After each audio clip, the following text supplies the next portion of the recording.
Ladies and gentlemen, we have made it to Baja, Mexico.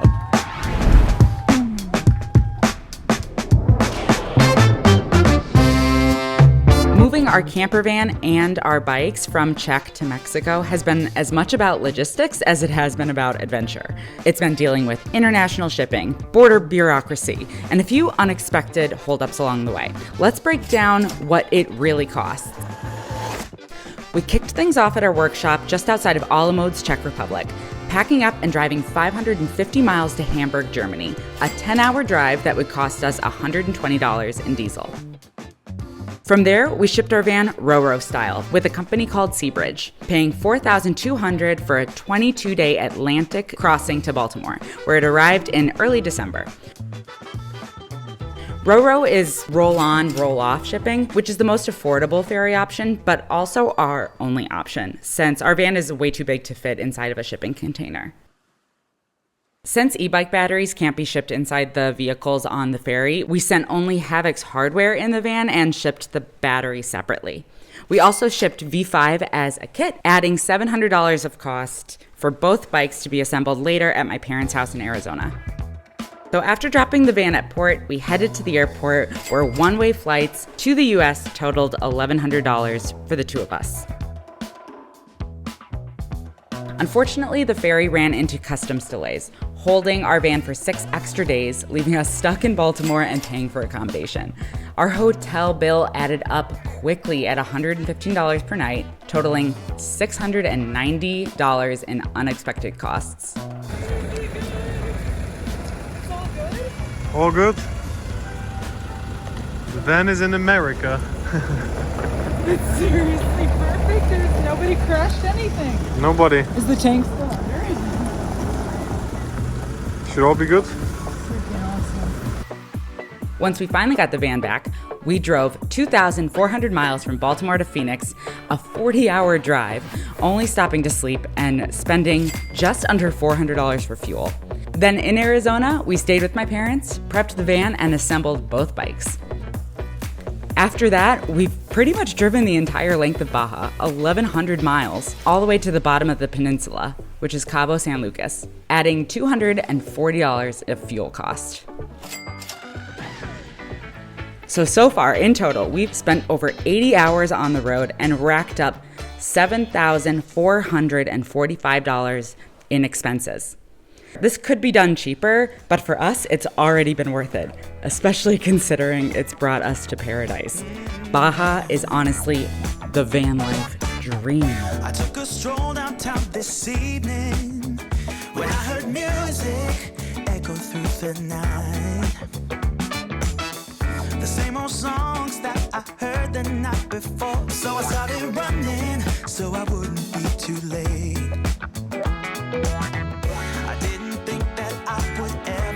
Your face again, but I was wrong. So we've been in Baja for now 6 weeks, and we had no idea what to expect. We did very little research, and we're very much just chasing the sunshine. And we were a little bit nervous because everybody we know was like, oh, be careful that you're going to Mexico. And I can't think of one country that we've ever been to where I've felt safer. Baja has become like one of my favorite spots to ever camp.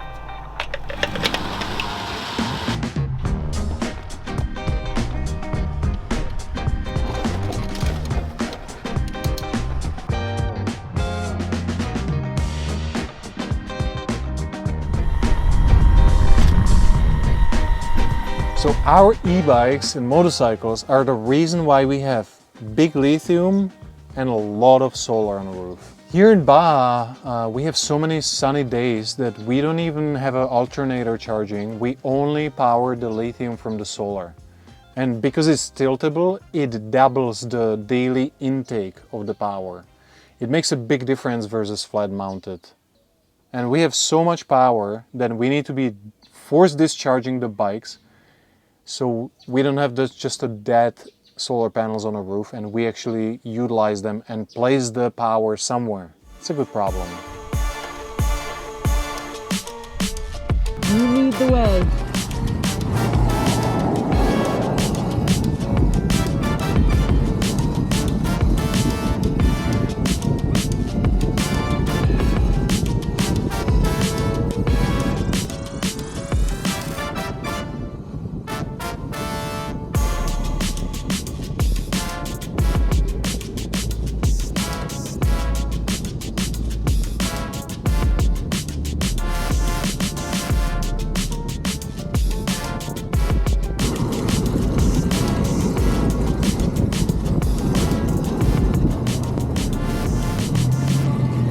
We're going up to the left.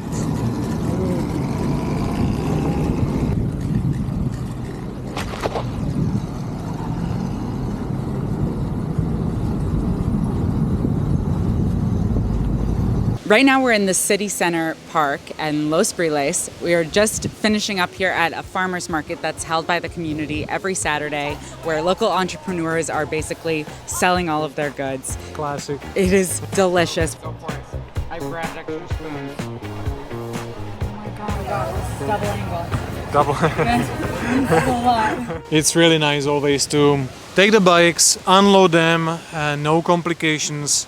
These are nasty, bumpy roads, dusty roads, full of potholes.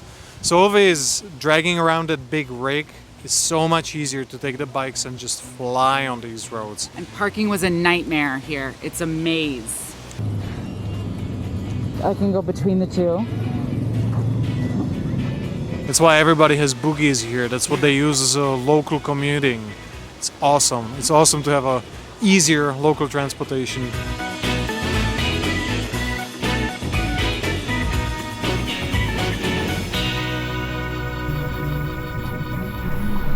Another print done, and I love how the 3D printer helps us to keep the van organized. As we buy new things or as we find the empty spaces on the walls, we just print these shoe hooks and keep everything nice and tidy as we go. It's good. I'm gonna run another one. We upgraded some gear, we changed drone, we added more clamps. So that whole thing, we reprinted different color and made mounts for new equipment. So it is full on modular. I love it.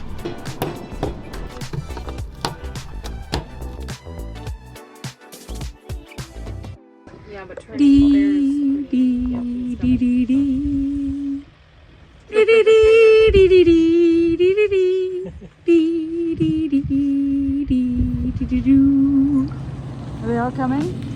Huh? Are they all coming? Got a lot of time. Don't wanna let it slide. About to get and see it like such a sooner. Look at all the stars. Tell me where you are.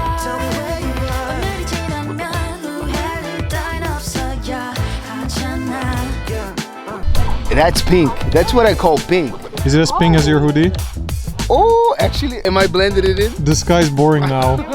It's just freaking beautiful. It's so beautiful. I love it. We got French fries. Got French fries now. Bye, Lua. Oh, Lua's gonna go crazy. This just feels so right. 빛을 따라가. Let's see if I know how to do this anymore. Hi. It has now been over a year since I've kind of put myself on camera, over a year since I've been on YouTube. I think it's safe to admit I have been incredibly burned out, just overworked. And the most important thing for me to do was to put down the camera and kind of take a little bit of a break. But I guess an update of what I was doing since I last saw you all. I learned how to build a website, learned how to do a rebrand. We went from doing my super e-bike to now Voltic. And now just loving learning more about product photography and being able to use the van for kind of the intention, which was as a tool. So when we're bringing the bikes to all of these different locations for either photos, for the website or for social media, we get to actually camp here. We get to stay on location for as long as we like, or if we miss the light or if it's bad weather, we just get to make ourselves comfortable in some of the most beautiful places I've ever been. But most of all, I guess the biggest update, moving back has been so incredible for me. I really was missing my friends and family, being in the same time zone as them and being able to have a conversation on the phone. Before, it was just voice notes. All I could do with 9 hours difference, 8 hours difference. It was torture. It's been amazing to be around more women again, other travelers, speak English, and I have a feeling that this dog is gonna come in. Hi, sweetie. They find me. The animals find me. So I'm good. Now I'm good. When I'm my healthiest, when I'm my happiest is when I'm sharing. So when you start seeing me regular on the channel, that'll mean that I'm doing well and I'm not trying to hide, because I know that some of you can tell I'm not a very good actress. It's great to be back, everybody. I really did miss you. I really missed this. I'm remembering it now.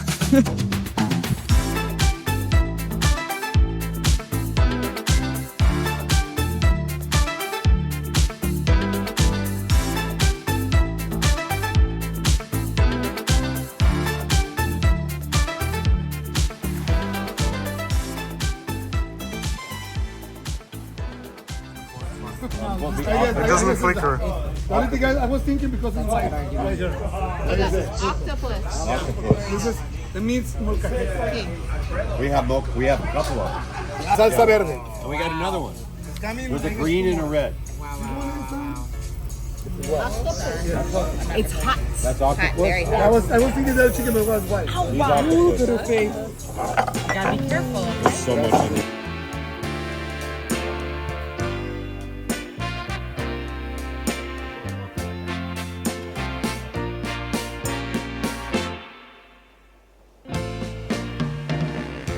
Life on the road is simple, but it's full.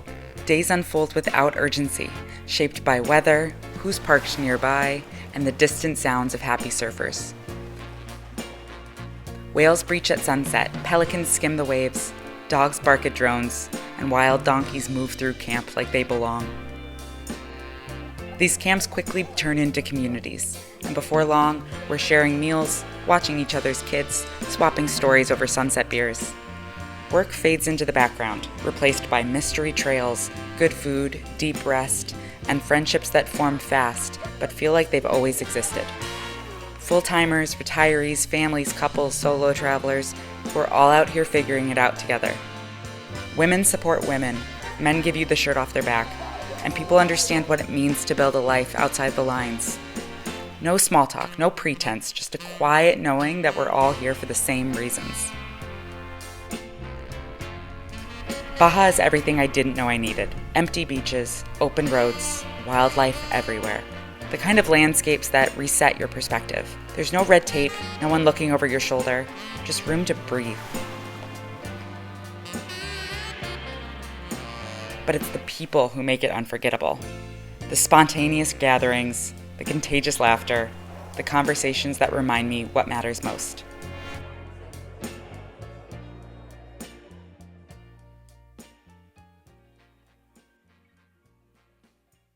Thank you very much for being patient with us and our inconsistent publishing. We just started the legalization process for Havoc in Europe. It's an expensive process. It costs like 40,000-50,000 euro and it's gonna take us a year. I'm planning on having it legal for the next year, but we're self-financing and it's really expensive. If you like it and if you would like having one of these Havoc street legal, please consider going to Patreon and supporting us. It really helps us out. And you can also check out the website that just took up way too much time out of my life. That's ridebaltic.com. If you go in there and leave your email, you're gonna get free video bundle how to build a Winder, our smallest bike. All right, we'll see you next time, and which is soon. It will be soon. Take care.